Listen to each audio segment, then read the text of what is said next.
What's up, everybody? How you doing? It's the big dog named Austin.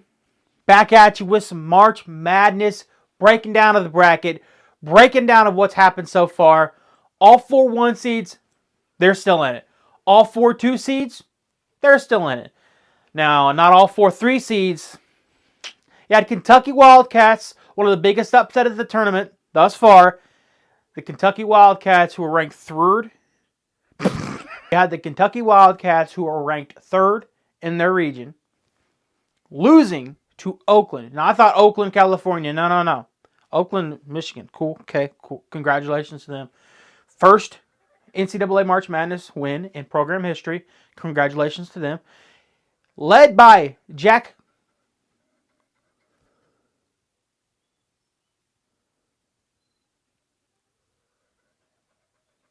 Golke. Jack Golke? Led by Jack Golke, who is 10 of 20 from 3 for 32 points. Absolutely awesome. Crazy stuff. You just love a guy pulling up, bang, just wet. You know, you love seeing that.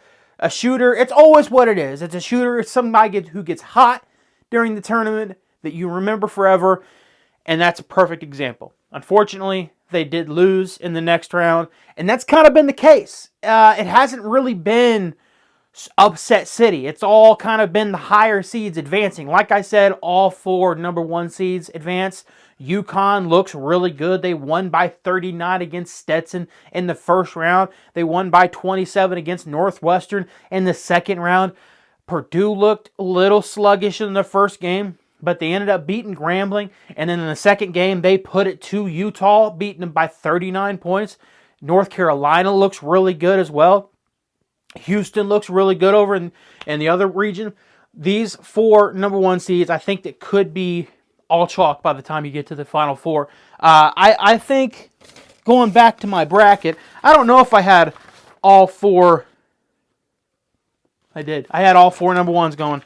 And that I right now it's looking like those are the best teams in the country. Now going back to the upsets, number 11 Duquesne beat BYU, who was ranked 6th in that region. Kind of an upset. Duquesne ended up losing in the next round. Again, you'll see a trend kind of going here. Number 12 Grand Canyon, they beat 5 St. Mary's. They lost in the next round. Number 12, James Madison over number 5, Wisconsin. That was another big upset. NC State, going back to James Madison, they lost in the next round. NC State, number 11. Now, they're in the Sweet 16. That game matters. That seed matters. But they went up against number 14, Oakland, and beat them. So, if you want to consider NC State a Cinderella, you can. They had one upset when they beat Texas Tech, who was ranked 6th in the region. And then they played number 14, Oakland. So I'm not taking anything away from NC State. I'm just saying that if you want to call them a Cinderella, that would be, by definition, like the lowest seed left in the tournament. Now, moving on, like I said, Oakland, they defeated Kentucky. They were ranked 14th, a 14 seed advanced in the tournament. Unfortunately, lost in the next round. Number 10, Colorado, beating number 7, Florida. You'll start to see getting down to like, is that really an upset or is it just a 9 beating an 8? You'll start to see that as we go here from here on out. You had Colorado, who was a bubble team, beating the Florida Gators with Anthony Richardson in attendance. Unfortunately, he saw his basketball team lose. You had number 11, Oregon, beating number 6, South Carolina. You had number 9, Northwestern, beat number 8 at Florida Atlantic. Again, not really an upset, but I'm still going to put it on there because that's what they consider an upset. A 9 beating an 8, right? I guess is considered an upset. And then in the second round, you had Clemson, who was a 6th seed, beating number 3, Baylor. Again, 6-3. It's not really an upset, but it technically is. So I got to put it on the video. Then number 9, Texas A&M beating number 8, Nebraska. Again, now, I'm trying to read that there down there at the bottom. Okay, Number 5 Gonzaga over number 4 Kansas. Now, if you remember, I don't know if I said this in a video or not. One of the Kansas Jayhawk players is out. I'm not sure who it is. I couldn't tell you who it is. One of their stud players is out. So I picked Kansas actually to lose in the first round to, I think, Samford. Didn't end up happening. It was actually a close game. Kansas then lost to Gonzaga. Number 5 over number 4. Not really an upset, especially against a team went down one of their main guys. But I put it on there. And that was in the second round. So Gonzaga, they advanced to play Purdue. This is huge. This is absolutely huge. The Purdue Boilermakers, I think this is their 4th Final Four in 5 years. So the Purdue Boilermakers, they've been on a run. I know in the last couple of years, I don't remember what the stat is. I know in the last couple of years, they haven't, they've been getting upset in the tournament.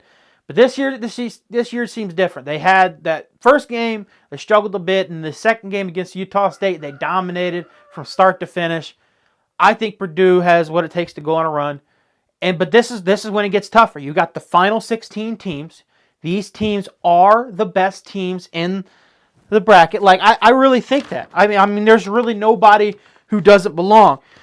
And the lowest seed left is NC State over here in the South region. They take on number 2 Marquette. Now, if NC State does beat Marquette, then you can consider a number 11 NC State being a Cinderella team. But I just don't consider NC State being a Cinderella. And by the seed itself, you would. Being in the Sweet 16 as a double-digit seed would then classify you as a Cinderella.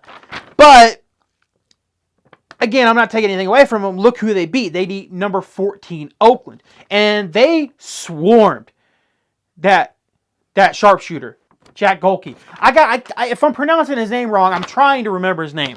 Jack Golke. Goalkeeper. I don't know. They swarmed him. They didn't let him shoot. They didn't let him get open. And in Kentucky, maybe they weren't ready for him. That's the way it goes sometimes. You don't see a guy, you got this much film on him, and apparently he took like 8 2-pointers in his entire career. Good for the guy. He got hot.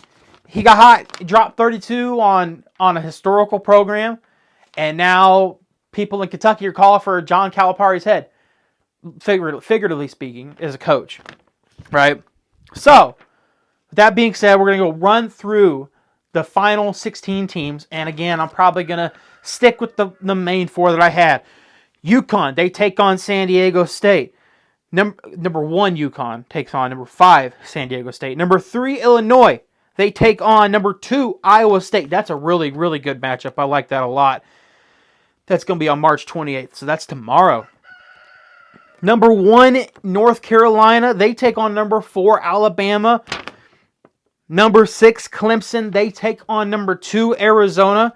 Number 1, Houston. They take on number 4, Duke. Ooh, that might be a really good one.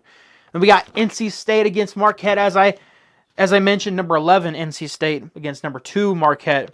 So that one's the biggest difference in seed this entire Thursday, Friday coming up. And then in the Midwest region, you got the Purdue Boilermakers at number 1 and the number 5 Gonzaga Bulldogs. The number 3 Creighton Blue Jays. Is that right? And the number 2 Tennessee Volunteers. So you got some great matchups, man. But I gotta say, the 4 best teams are the number 1 seeds. Like, from what I've seen in the tournament, UConn, North Carolina, Houston, and Purdue, they're playing really, really good basketball. Now, let's see if they can be upset by one of these lower seeds. Purdue, up in Detroit, you might have some Purdue Boilermaker fans travel up to Detroit. Not sure where Gonzaga is, to be completely honest with you. But I'm going to assume that game, wherever it is in Detroit, will be 80%, 90% Purdue fans. So it'll be kind of like another home court advantage for them. It really will. And you'll know those fans will be, ready to rock. That game was on Friday night, I believe. Yeah, Friday night. So I'm looking forward to that one. Fun weekend of basketball coming up. And then you got the Elite Eight on Saturday, Sunday. So the next time I get an update video in might be after the Elite Eight and before the Final Four, because things are getting crazy. But I'm trying to do the videos. But yeah, that's what's been going on there in the college basketball Division I's men's college basketball tournament. So that's fun. It's been a lot of fun thus far. Watched as much basketball as I could. Played zero basketball. But yeah, that's all I got for this video.